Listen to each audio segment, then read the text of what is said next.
एक बार पहाड़ियों के बीच बसे एक छोटे से गांव में एडेन नाम का एक युवा लड़का रहता था। एडेन का एक सपना था, सितारों को छूने का एक सपना। वह अक्सर अपने घर के पास घास के टीले पर लेटकर रात के आकाश की ओर देखता था, नक्षत्रों के बीच खुद की कल्पना करता था।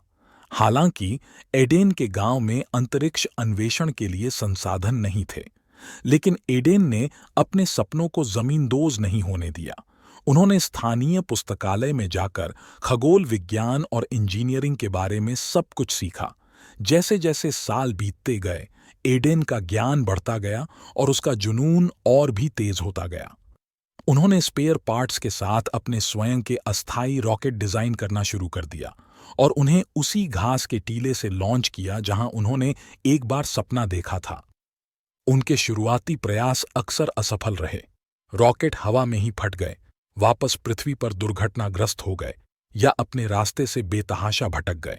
लेकिन एडेन ने कभी हिम्मत नहीं हारी। प्रत्येक झटका एक सबक था, सुधार का मौका था। एक दिन पास के विश्वविद्यालय के एक विजिटिंग प्रोफेसर ने एडेन के एक प्रक्षेपण को देखा। युवा लड़के के दृढ़ संकल्प से प्रभावित होकर प्रोफेसर ने उसे खगोल भौतिकी का अध्ययन करने के लिए छात्रवृत्ति की पेशकश की। एडेन ने प्रस्ताव स्वीकार कर लिया और उसकी यात्रा शुरू हो गई। उन्होंने अपने अटूट सपने से प्रेरित होकर दिन रात अथक परिश्रम किया। वर्षों बाद एडेन नासा में एक उग्र भीड़ के सामने खड़ा था, एक रॉकेट के रूप में देख रहा था जिसे उसने ब्रह्मांड में विस्फोटित करने में मदद की थी। एडेन ने सितारों को अपने हाथों से नहीं, बल्कि अपने दृढ़ संकल्प और अडिग भावना से छुआ था। उनकी कहानी हमें याद दिलाती है कि कोई भी सपना बड़ा नहीं होता, कोई भी बाधा बड़ी नहीं होती।